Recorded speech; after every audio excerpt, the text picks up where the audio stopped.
Hi, I'm Dr. Leslie Ellis, and in this brief presentation, I'm going to talk about the two kinds of nightmares.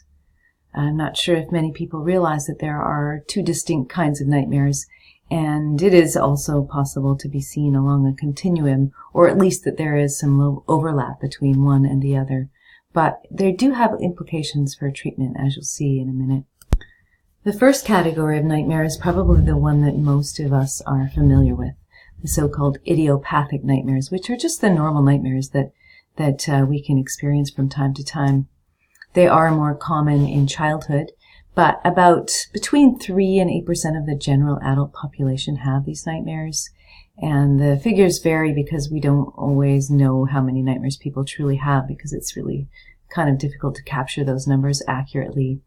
And then in children, especially young children between about 3 and 6 or so, it can be roughly 10% of children that have nightmares. They go through a period of nightmares often. And in women, nightmares tend to persist.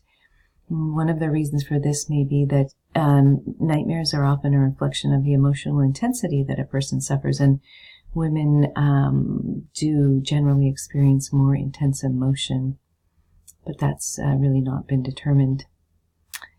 Any sort of psychiatric illness will also coincide with nightmares, and literally up to 2/3 of psychiatric patients have nightmares, as well as whatever sort of other diagnosis they may be having. Clinically, nightmares are defined as extended, extremely dysphoric dreams associated with physical arousal, and they wake the dreamer up. Now, this so-called awakening criteria used to be really the defining feature of a nightmare that differentiated nightmares from bad dreams, because the dreams that are intense enough and have enough physiological arousal to wake you up were considered in a separate category from bad dreams. And what's true is that the nightmares that wake you up are definitely worse, more intense, and in many ways present with a little bit more difficulty than bad dreams. And so some people like to divide this category, and some people really see them as on a continuum, and that they're all representing bad dreams. But the main thing that differentiates idiopathic or normal nightmares and post-traumatic nightmares is that they do not reflect a traumatic event. And then in the literature, they say do not necessarily reflect a traumatic event. So this means that there is a little bit of confusion and maybe some overlap, but we would say that the idiopathic nightmares also have a lot more of a imaginative story. They tend to have features like dragons and things that wouldn't necessarily have happened or could happen in real life. And so they're more like real dreams in that respect, whereas post-traumatic nightmares have a more concrete and realistic quality. Although, again, there's no hard and fast rules with this either. But you'll see in a minute what true post-traumatic nightmares are like. So post-traumatic nightmares are the ones that often cause the most distress and warrant treatment, and they differ from idiopathic nightmares in these ways. They are associated with a specific trauma, and how they represent the trauma can vary. They can contain a direct replication of the trauma event, or replay emotions, or symbolize the traumatic event. And which way the nightmares present the trauma can really be a function of how close to the trauma event the person is, and how much of the trauma they have assimilated or metabolized. But there are no hard and fast rules. I would say generally, though, the closer to the event and the more distressing the trauma event is, the more that the nightmare reflects exactly what happened. And so it's almost like a replay of something terrible that a person's experienced.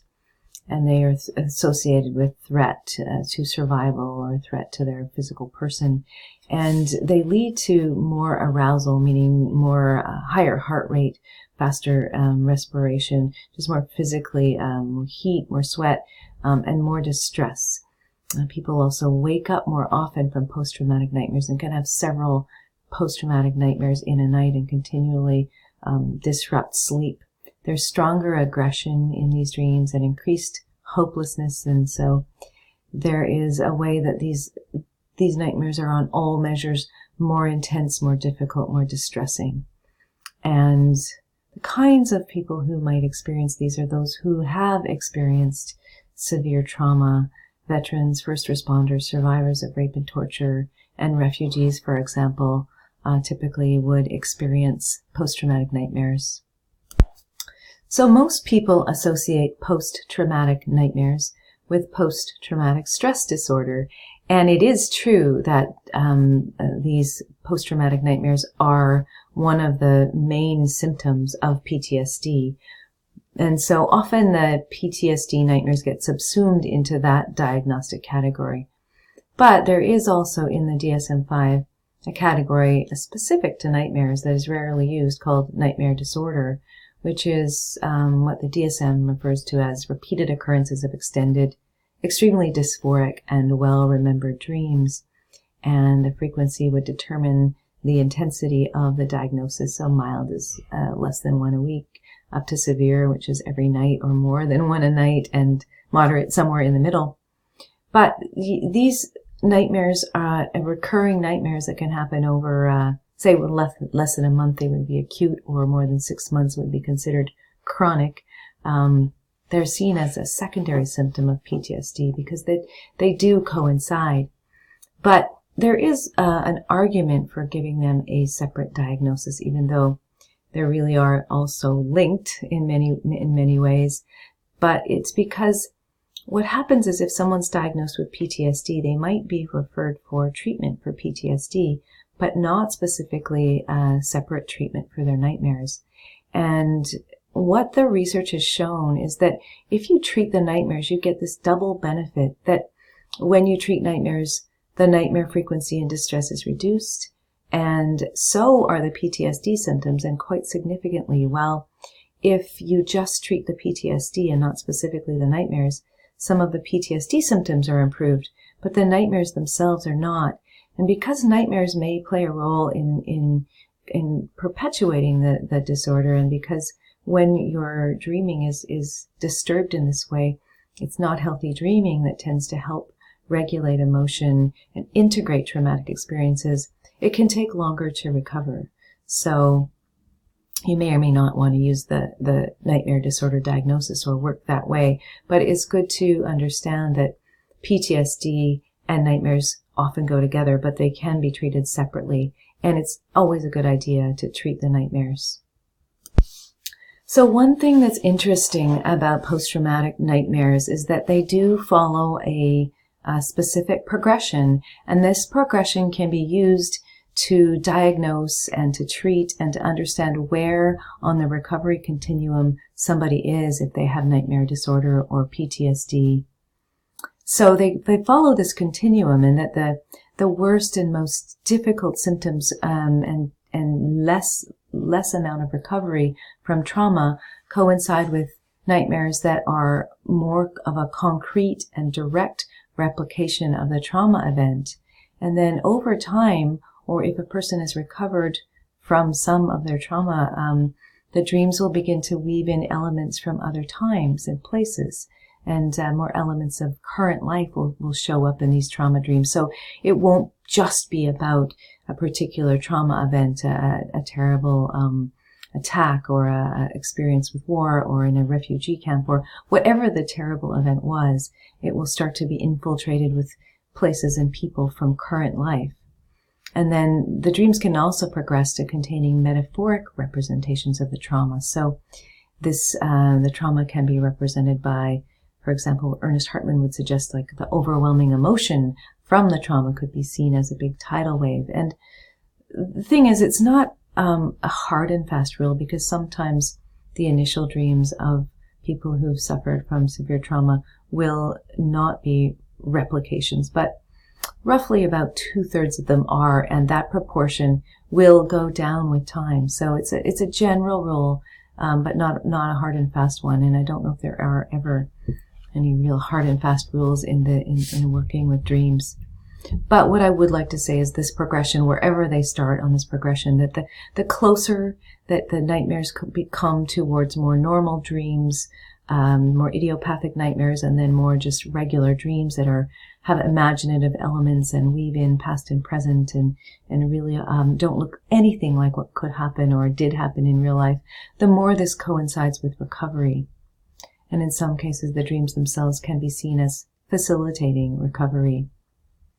So gradually, there becomes less of a distinction. So what were originally considered post-traumatic nightmares might start to look more like idiopathic nightmares, and where you would start to define them differently is maybe not entirely clear.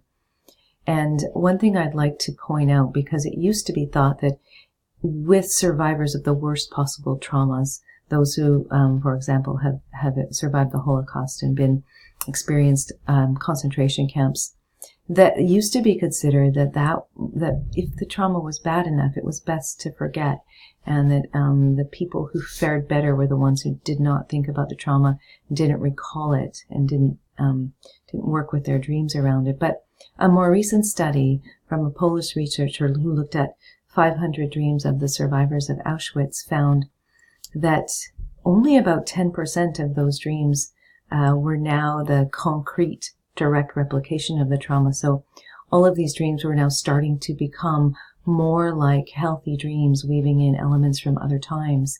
And the researchers also concluded that these dreams were either promoting recovery on their own, or at least could all be seen as vehicles for recovery in the context of psychotherapy. And that it was a much better idea to pay attention to these dreams than to try to repress them. So even with the survivors of Auschwitz, this progression can be seen, and the more healthy dreams would start to weave in elements of current life and more hopefulness. For example, I love this example that the researcher offered of a man who had survived internment in Auschwitz, and now his dreams of the concentration camp included his new wife, and also the feeling of optimism, a real sense that they were going to survive. So I just wanted to say a little bit about my PhD research, which was called Nightmare Changes After Focusing Oriented Dream Work, and it was a qualitative study that followed the treatment and then the way the dreams changed for 5 refugees from various parts of the world who had been suffering from recurrent, concrete, replicative trauma nightmares and severe PTSD. And what I found was that the dreams, after they were treated, the dreams would start to change, and most of these refugees had the most severe kinds of dreams on the continuum of the threat response, in that they would feel immobilized or helpless in these dreams. And what I found was over time their dreams progressed along this continuum to more of the fight or flight response, a more active response, and some of them also began to experience safety, some form of social engagement, or some form of making it safely home. And so what I'd like to point out is how this coincides with Stephen Porges' polyvagal theory that maps our response to threat along a hierarchical path. And so the path to safety passes through these stages. It goes from the immobility response, which is the furthest from a feeling of safety and social engagement, to this activation, to this preparation for fight or flight, and where the animal part of us will assess the situation and decide which is the best response given the nature of the threat and the nature of our capacity to fight or flee. And the ideal state, which is social engagement, like these cats demonstrate, where if we're really safe, we can actually engage with people. And so all of the dreams followed this progression and went in this order back towards safety. And in the studies of nightmare treatments, and there have been many that have been devised, and I'm going to talk about this more in another short presentation, but what they found in the studies, and some researchers looked at all of the ways that people were trying to determine these treatments are working, but why are they working? What specifically is it that makes these particular treatments successful? They're trying to isolate the mechanism of action, and they concluded that a feeling of mastery and overall an ability to regulate emotion were seen as the key mechanisms in nightmare treatment. So there are many options to treatment, but if they engender a sense of mastery and a sense of being able to manage the overwhelming emotions, this is what seems to lead to success and fewer nightmares and less distress when they do occur.